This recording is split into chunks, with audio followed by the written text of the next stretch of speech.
How's it going, everybody? Welcome to this week's LUMIX Live.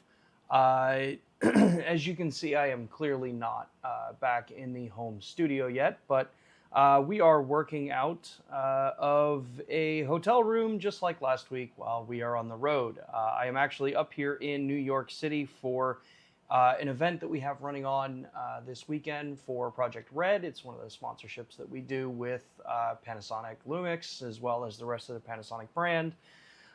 So yeah, lots of on-the-road travel this week. But I wanted to make sure that we got,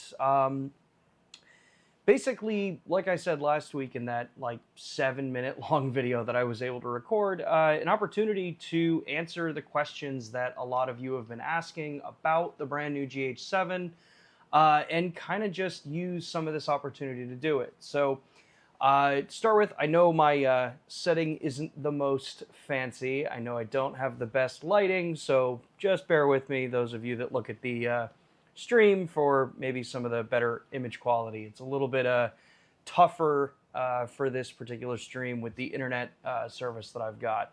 Tethering off a phone, kind of propped outside of a window to make sure that I actually can get everything out to y'all.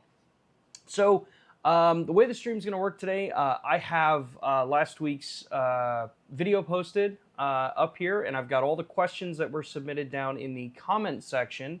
And then for those of you joining live, make sure that you tag @LumixUSA, and I'll be able to address those questions as we kind of go through the stream.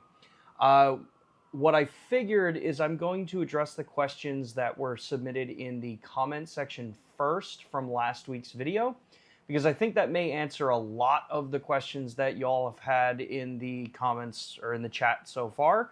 And then we'll recap and go into the live questions here. The stream might not be the full hour long today.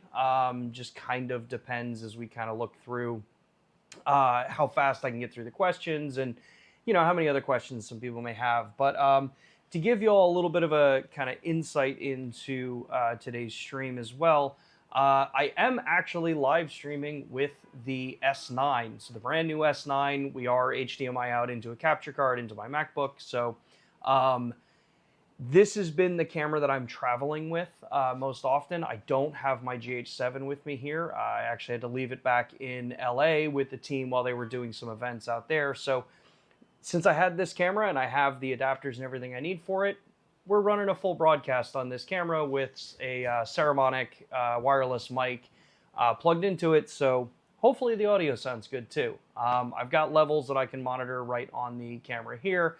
So I know, you know, how my levels are doing there. But yeah, so let's kind of go through some of these questions that came up last week. And I'll try to call out the name of the person that commented on it. And then, yeah, we'll kind of just go from there. So one of the first questions that came up was from Louise, I believe. It says, any chance of a battery grip coming back for the GH line? I think it's a bit of a interesting question. Understanding that hybrid mirrorless cameras, people like having battery grips with their cameras, like how the G9 Mark II has a battery grip, the S5 Mark II has a battery grip, and that series does. The GH line has always been a bit interesting when it comes to utilizing battery grips. For the most part, people usually haven't really utilized battery grips with those particular cameras, mainly because you have so many other powering solutions that if you need longer running battery time, most of the time people are using V-mount batteries or some other power accessory. And when it comes to the GH7, it's why the DCC-18, which is the new battery eliminator, was created as well. This allows you to be able to output right from the battery bank on the camera itself, plugs right into a USB-C, and then that lets you plug it right into the workflow for power solution that you're probably already running. A lot of times with monitors, things like that, you're running a V-mount battery because you have D-tap out. Most of the new V-Lock batteries have USB-C power delivery or PD. So this lets you keep that whole thing in kind of the same ecosystem there. So That's kind of just how it is right now. I don't know if battery grips would come back to the GH series of cameras. Yeah, that's kind of how that goes. This next one is one that actually we've gotten a couple of times, and I think now with the GH7, it's actually gotten maybe some new insight into it. And it says, hey Sean, I have a question for your next LUMIX live session. My question, with the various subject detection modes now available, should we also activate tracking mode, i.e. tracking plus animal, eye, or body, or tracking plus train? Or do subject detection modes not require the use of tracking anymore, meaning we can just use subject detection plus one area, whatever area, AF area we choose?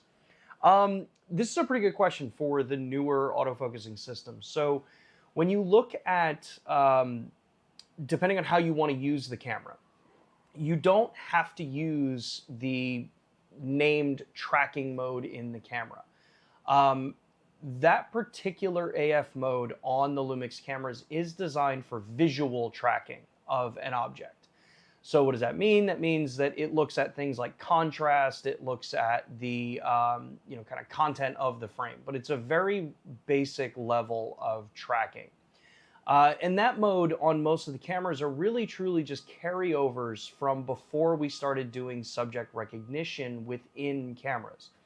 Now, the LUMIX cameras have had face and eye and body tracking for quite some time now.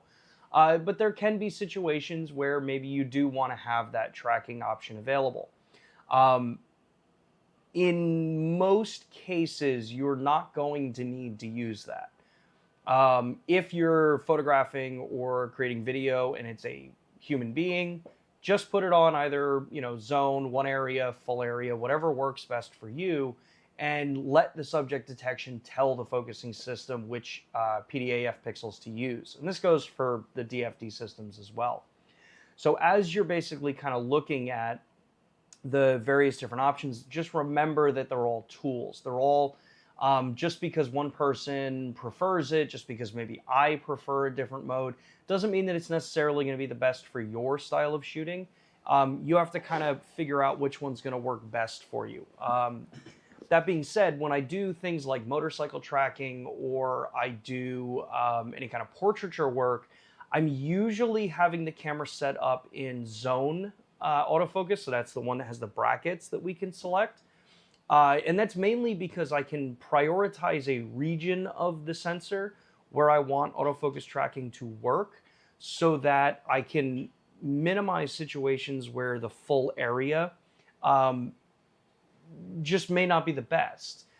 You may have multiple people in a frame where I really know I just want to kind of isolate out this one area. And that's what that particular kind of AF mode options gives you, is it lets you isolate down an area. When you use the tracking mode, you have to remember on the newer systems that it's always going to be a central box that your subject detection will only activate when that subject touches the box. So if you've got it selected and then you're not using it because of just where you want the person framed, you don't have the ability to move that. You'd have to tap on the screen and activate that tracking mode, which can then turn on subject detection. In my opinion, it tends to just be maybe a little bit, maybe just a little bit, kind of out of the ordinary. It's a bit older way of working with the cameras. So to platters, yeah, hopefully that helps. You don't have to use tracking. You can use any of the AF modes and then just set up which of the subject detections you want to use. Next up, we've got a question here from I Live for Holidays. It says, got two questions. Is the GH7 compatible with the Metabone Speedbooster Ultra Canon EF to Micro Four Thirds adapter?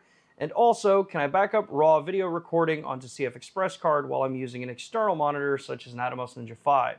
Thanks in advance. So the first part of that, the Metabones adapters, or any kind of mount adapter from, whatever to Micro Four Thirds, they're going to work. You're going to have varying different levels of compatibility. When it comes to the Metabones adapters, we don't actually do any of the testing for Metabones adapters on our own. There are too many variables for us to be able to say, yes, it's going to work, no, it's not going to work. Because for one, Metabones isn't part of the Micro Four Thirds system, at least to my knowledge. So that means that they're not necessarily working on the communication protocols, which, if you remember, it's one of the reasons why we like the Micro Four Thirds consortium as well as the LMAT Alliance, because they're set standards for base communication in Micro Four Thirds and a much deeper level of base communication requirements for the L-mount. That being said, physically, they should work fine. If I remember right, there was one adapter from years ago that was a design that actually had an element that sat further in on the sensor. So I would just recommend doing some research on those particular adapters to make sure that you're not going to kind of run into any kind of clearance problems. For your second part of the question about, are you able to back up ProRes RAW internally while you're sending it out over HDMI? And the answer to that is no. When the camera is set to do RAW over HDMI, it disables internal recording because of the image pipeline change. That image pipeline is run specifically out over HDMI so that it can provide the highest amount of power and control to offer extended RAW functionality over HDMI. So if you're someone that needed like open gate RAW recording, you would have to do that through HDMI because your throughput is much, much higher over HDMI than even what you can do internally in the camera. A lot of that goes down into the way the recorders work versus the way cameras record internally. Yeah, currently at the moment, you don't have the option to do backup RAW recording if you're sending out RAW over HDMI. Next question is one that we get a lot of questions about is, will the XLR2 work with the S5 II or S5 IIX? Thanks, Sean. I'm guessing 32-bit float internally in the GH7 is not something that can be updated via firmware, but I'm wondering if the XLR2 will provide cleaner gain to use an SM7B or an RE20 into the S5 IIX without the need of cloud filter. The XLR1 is noisy with dynamic mics. So as of right now, no, the XLR2 is only compatible with the GH7. I don't have clear information yet as far as what the plans are with updating the XLR2. Other than what I can say is that the XLR2 and 32-bit float is GH7 required for that. As we get closer to the XLR2 shipping and the GH7 shipping, we'll probably have more information as far as compatibility goes. Unfortunately, I don't have an XLR1 with me currently that I can test on the GH7 to confirm forward compatibility. But that is something that when I'm done traveling for a little bit, I'm going to get back home, do a little bit of testing because I know some people have had a bunch of questions about that. Let's see here. I'm going to blanket answer this one. So the questions about Blackmagic RAW within LUMIX cameras. So currently, as of today, I have no information about whether or not Blackmagic RAW is something that could come to LUMIX cameras, whether it's something that's even a conversation that's on the table. Because you have to remember with systems like that, there's more than one company involved. There's more than one kind of directive between what company goals are. So anything that would be said now or anything that's said online is pure speculation with zero information.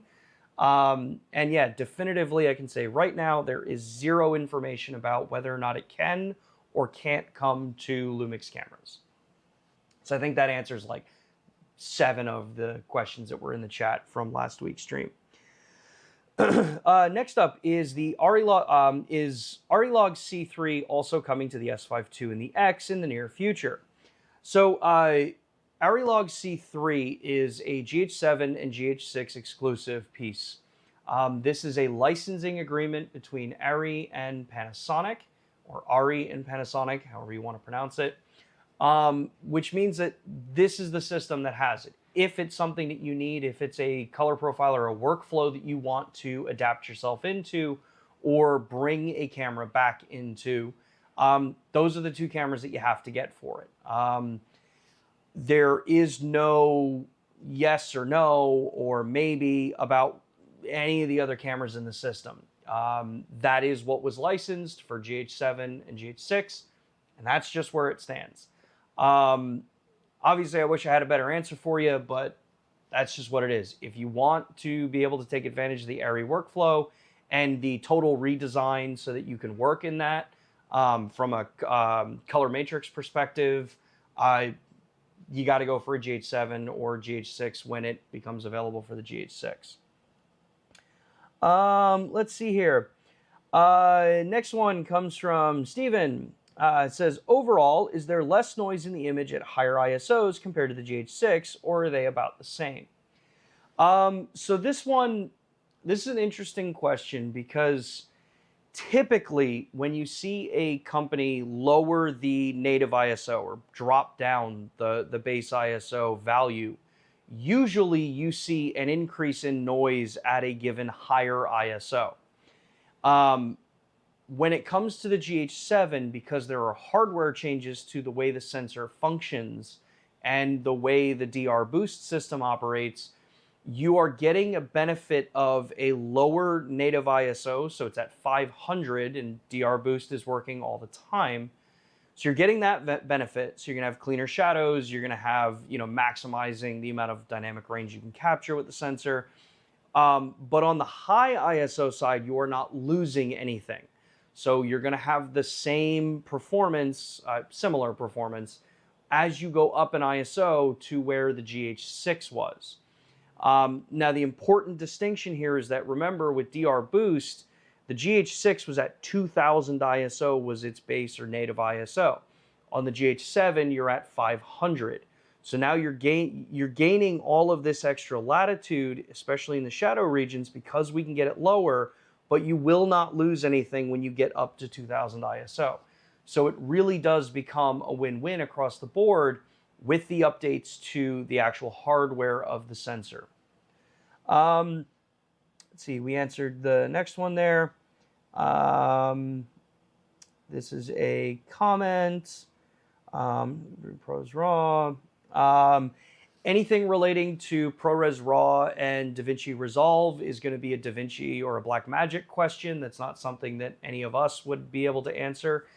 That's up to the team over with Blackmagic and Resolve to decide whether or not they want to implement that. Typically, I think in general, the more the community speaks out about things that they need, that's where you're going to get some movement. So.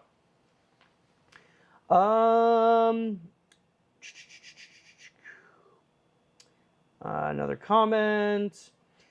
This is a good one. Mr. Taco says, Sean, would you know why dual ISO wasn't introduced with the GH7? Yeah, I kind of do know why. So, to start with, dual native ISO is a kind of more commonly used way of working with ISO values. What that means for those that haven't, kind of followed through with it, or maybe you're not really that up to date on it, is that you have two gain stages in the sensor, and these are hardware gain stages, at least the way we deploy it. So what that means is that if you're set at, say, 640 for base ISO, and these are V-Log numbers in like an S5 2X, your gain level is going to start at 640. You're going to have a rise in noise until you hit 3200, where it will basically max out. And then the hardware switches and it goes to 4000, which drops the noise level back down and then starts that curve again. So what that means is that as you ramp up your ISO, you may recognize on a dual native ISO circuit system that there are certain ISOs that you may want to not use. If you're metering everything and it says to go to 3200, well, you're at the highest range of that lower gain stage. So it's actually more advantageous to you to bump to 4000, drop the base ISO so you're back at native with 0 additional gain applied. You're going to get a cleaner looking image. Now, when you go to the GH7 and the dynamic range boost systems, you don't have to do that anymore. The reason for this is that instead of having 2 separate stages where you gain up, hit the next level, drop down, and then gain up, dual native ISO, not dual native ISO, dynamic range boost allows the system to intelligently, as it's taking one frame, parallel processing it simultaneously, muxing it back together as your individual output frame. It's able to independently take those 2 those 2 processed images and mix them together proportionately at a pixel level.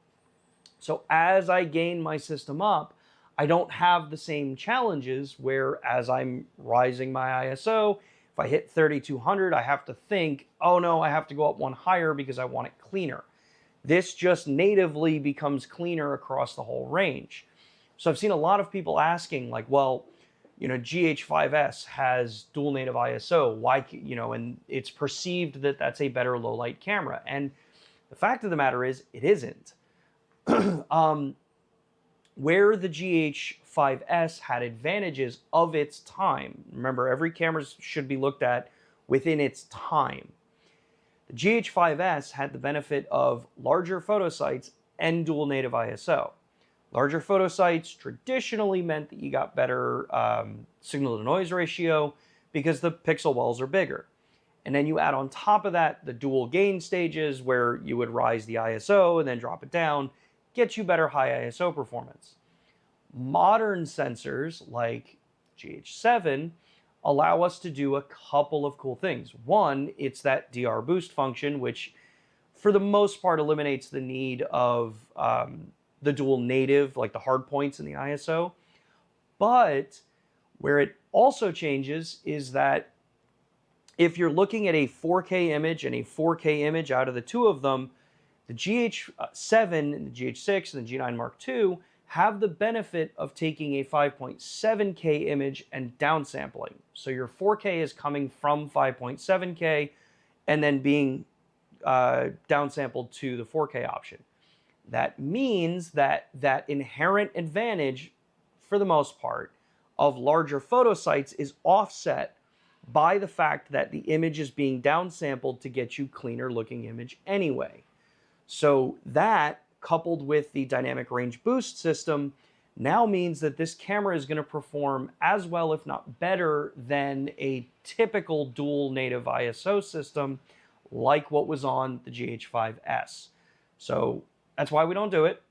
This sensor reads out faster than that one did. It also produces better color. It has more flexibility. It's higher dynamic range. It's higher resolution, so it's not just a video sensor. So you get a lot of benefits by going to a system like this versus sticking with a low resolution sensor that limits the camera's capabilities in some other aspects. So, and I apologize for the semi-hoarse voice here. Lots of airplane travel dries out your voice. Let's see here. I think that kind of answers most of the questions that were over on the last week's video. All right, let's go to this week's video. I see tons of comments and questions in the chat. So I'm going to quickly run through these and see what was, kind of matched with the previous ones I did. Okay, Cliff. How's it going, Cliff? So your one question here says, as a vlog lover, why would I want ARRI Log instead? So this is a very cool question. So to start with, ARRI LogC3 and vlog on a GH7, you're not really going to see a major, if any, dynamic range difference between the two. That's not what this is really about. What you are going to see between the way both of these profiles are handled are going to come much more in the post side of how you work with the footage. So with Vlog, as many people do, when you take Vlog, you bring it into your editing software, you apply a normalizing LUT or a 709 LUT, and then you start doing your edit.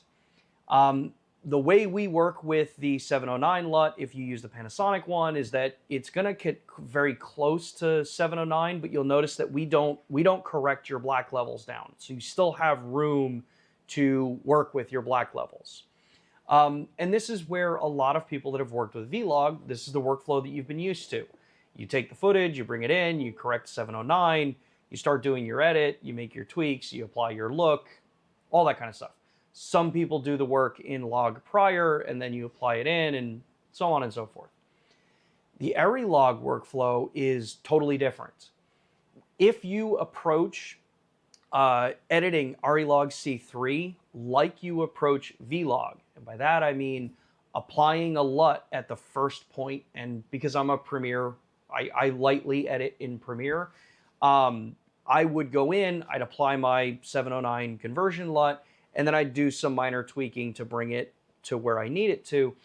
That's not what you want to do with ARRI Log. ARRI LogC3 is a log-to-log workflow, and I recommend looking at Dustin Armstrong's video, which I'll drop in the description below, that actually shows you how to set up your project in DaVinci Resolve to work with this profile. So that's one, is it's a totally different workflow. This is a workflow that is accepted by professional colorists. If you're on a production that works with ARRI, that's how it's going to be done. You are less likely to have a colorist or DIT or anyone that's actually working with the footage want to work in something different. So the GH7 is going to find a nice home in that particular workflow. Now, the other advantage that you get with the ARRI LogC3 workflow is that because it's log to log, and ARRI has I think it's 87 looks that are already created on this system, you're able to edit your project once, and then on the export, that's where you're applying your 709 conversion, that's where you're applying a Rec 2020 conversion, that's where you're applying, any of the existing LUTs that they have for your final delivery. This means, as opposed to Vlog, where if you edit it for 709, then you have to basically start back over, start it in 2020, that kind of thing. If you're always working in the wide gamut, your export, you're going to be able to just drop the 709 LUT at the last point, have that come out the way you want it, then not really have to go back and do any editing to it if you need to kick out an HDR version of it, because their HDR or their Rec 2020 or their PQ LUT will automatically do that for you by dropping it at the end. Now, if you've worked in these workflows, I know I am very heavily simplifying this, but that's why I recommend taking a look at Dustin Armstrong's video. Again, I'll drop that in the description below, because he walks through, the step-by-step, how to work with it in Resolve. So ultimately, it comes down to why you would want to work with it is, in some cases, people are going to find that it's a lot easier to work with. If you are working in projects where the main camera is an ARRI, like an Alexa Mini LF, this camera is going to find its home really nicely there. During Cinegear, the DIT, Jeff, that we had at the booth, was literally, we plugged the two in, we sent his monitor and the control panel, ARRI LogC3 from the GH7, and ARRI LogC3 from the Mini LF at 800 ISO, put them together, and it was very minor bump to get it to be perfectly matched, or as perfectly matched as you can. Because this is not, like I know a lot of people saying online, color space transform can get the same thing, and truth is it doesn't. I understand where the logic may be with that, but it does not do the same thing. And in a high-end professional workflow, you don't have time for that. What you need is the camera to output the color space that you need and you are working in, so that you're not adding any additional steps in there. And that's where the GH7 comes in with its capabilities and having ARRI LogC3 designed and certified by ARRI directly in the camera now. Cliva says GH7 versus G9 Mark II equals same AF performance. The AF performance is going to be a little different between the two. Every new camera that comes out obviously has the latest algorithms that we're running. And that can be tweaks to the system, improvements to performance. In subject detection, it's because the GH7 now has plane and train detection as well. And then on top of it, in the individual submenus for motorcycle, human, animal, car, plane, and train, you also have a new level of adjustment within each of those to isolate out a region of that subject. So where I'd say it would be different is that the 7 is going to have more control over what you want to have focused while you're using subject detection modes. And it is the latest system that we're running there. So it is going to get you better results, at least from everything that I found. I find it to be a little more confident there. Cliff also says, new USB dummy battery compatible with all LUMIX cameras. This is one that I guess really hasn't spread out that much online yet, but yes, the DCC18 battery eliminator, this is the one that has the USB-C as the pigtail end, is compatible with any of the cameras that run the BLK22 battery. So that means I can run it in my S5 IIX, I can run it in the S9. In fact, it actually was released with the S9.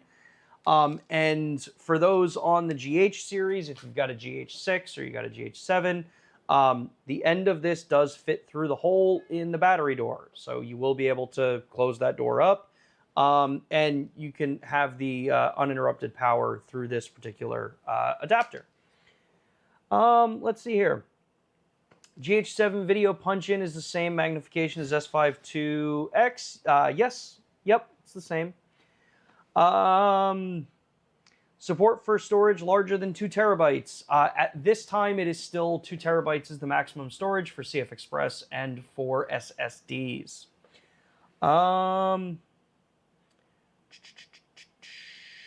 Recently sold my GH6 because it did not support the electronic parafocal function of the Panasonic Leica 12 to 35, 35 to 100. Does the GH7 support this function? The GH6 did as well.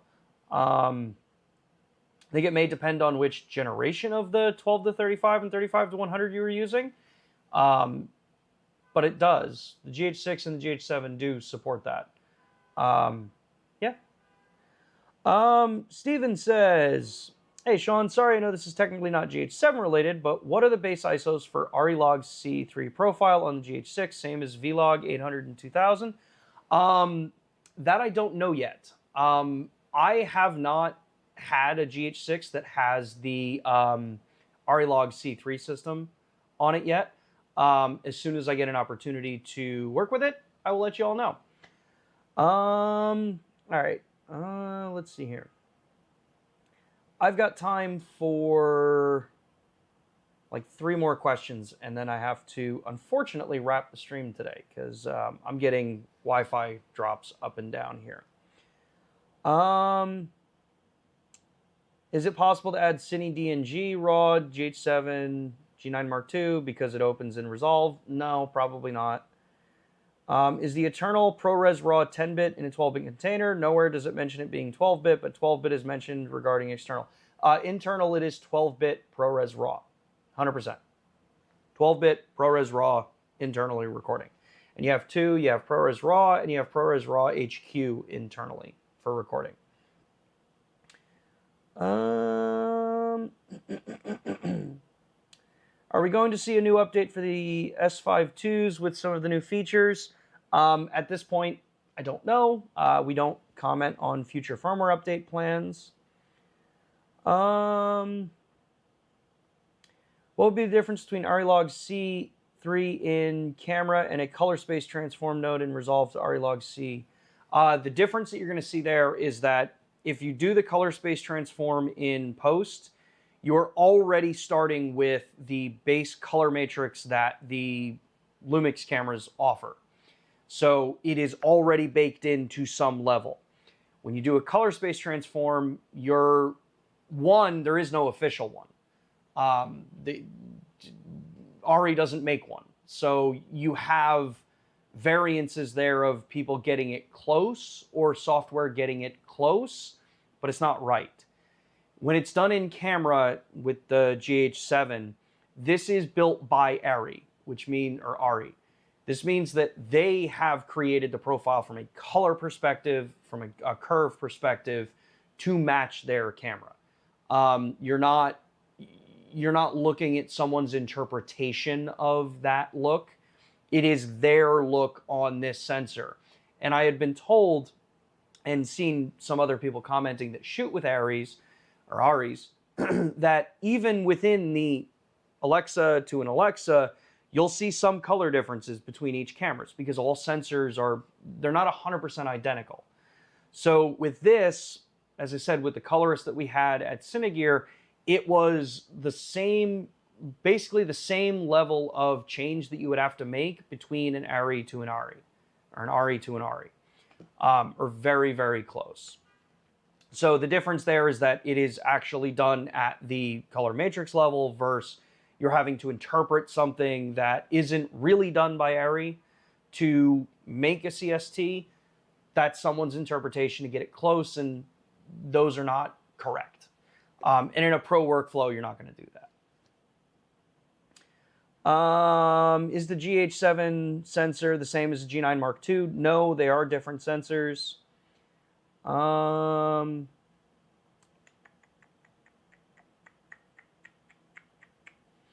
Is the 3.5 millimeter mic input on the XLR2 also producing 32-bit float? Yes, it is. You do have the ability to do up to 96 kilohertz 32-bit audio recording over the 3.5 or over the dual XLRs. In 2-channel, you'll get 96 kilohertz. In 4-channel, you're going to get 48 kilohertz 32-bit. And then as you're using it, one of the things to keep in mind is that if you want to keep the entire workflow in 32-bit, you want to use all the inputs on the XLR. If you mix the one on the camera, it's going to drop back to 24-bit. The other thing is that there is a change to the way the audio system works on the GH7. When you are not using the XLR2 audio adapter, it goes back to the way that our audio was captured with like the S5, S1, S1R, S1H for your post workflow. So on the GH7, you are not stuck with 4 audio channels unless you tell the camera to record 4 audio channels. Will the G9 Mark II get 32-bit float update? No. LUMIX Lab replaced the LUMIX Sync app on my iPhone, but I only have S5 IIX. Do you know when the firmware update is coming? I like my wireless control. LUMIX Sync is still current. If you're on an S5 II, S5 IIX, or G9 Mark II, do not get rid of LUMIX Sync yet.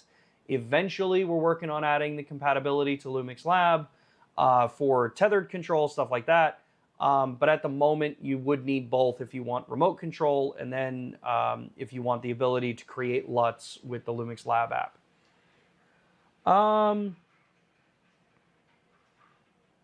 JC, saying I'm excited about the GH7 is an understatement. Can you shoot RAW or VLog or ARRI Log and the proxies can have an embedded LUT? Yes. So if you're shooting in RAW internally, you have the ability to do, if you're doing RAW video recording in 4K or C4K, you can have proxies recorded, but those proxies are going to be in log because it's kept the workflow. If you're doing 10-bit recording internally or ProRes recording, you can have up to C4K 60. You can have your proxies have a LUT applied to it that then can be also sent up through Frame.io, that can be saved onto the SD card. So you have that kind of control there. You also have the control to just leave your proxies in 10-bit if you choose the higher medium, and those will be 420 10-bit in 1080p. So yeah, you have options there. Let's see here. I've heard of that variance from ARRI to ARRI. I didn't know the CST wasn't made by ARRI. Thanks for the clarification. Yeah, Brendan, my understanding is that if you were to go into like Resolve and do a CST, that's Resolve's conversion. That's their color space transform. Same in Premiere, things like that. I am not aware of ARRI making a formal one that would be used that way, because that would mean that they'd have to profile every single camera out there to know what that camera's conversion would need to be for ARRI LogC3 or C4 or whatever it is that you're working in. So just keep that in mind. That's why some of that stuff is different. Well, it's not saying that it's a bad way to work. For a lot of people, it works great, but it's not the efficient way to work, and it's not an official, like how this is official. This is actually built by ARRI for it. So,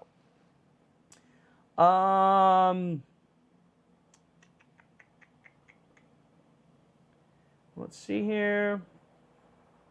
Low light compared to the GH6, you're gonna get very similar low light. It may look a little bit better, but your high ISO performance, you're not losing anything on the GH7 because it drops the base ISO value. Any changes to anamorphic modes on the GH7? No, it's the same anamorphic functionality, so it's up to 30p in open gate. 4.4K if you want to do the 60p option. Geeky Nerdy Tech, how's it going, man? It's funny you say it's different sensor when the LUMIX contact said it was the same sensor. How is it different? They're different sensors. I can't go into details, but because they perform similarly, but they are not the exact same sensor. That's about all I can say publicly. Yeah. Let's see here. Will LUMIX offer the $500 trade-in offer like they did on the G9 Mark II? No, we don't need to. Cameras are selling and hard to come by as it sits so far. Cool. It looks like I got to the end of the questions here. Couple things I want to kind of just update. We will be back live in the regular studio next Thursday at 2 p.m. Eastern Time to continue the conversation on both GH7 and the S9, which is what I've been using to film or stream this broadcast today. And I got some cool stuff actually sent to me by Sirui. I got a set of their Saturn anamorphic lenses. So while I'm here in New York, I'm actually going to be doing a pretty cool little thing with the S9 about how to shoot with anamorphic lenses for stills photography.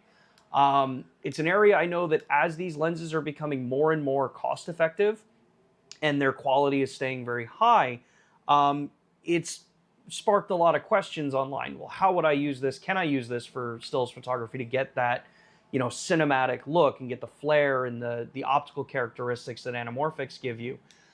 So while I'm here in New York for the next couple of days, I have the set of three, a 35, 50, and a 75. I'm going to be using my S9 to go around, shoot with it, and then next week we'll walk through how you can do it, how you can capture with these lenses, and what you do in post to get that de-squeeze in Photoshop, because to be honest, it took me a little bit of time to figure it out because I didn't want to jump right to YouTube or Google to search it. I kind of wanted to figure it out on my own, and it's a lot easier than people think.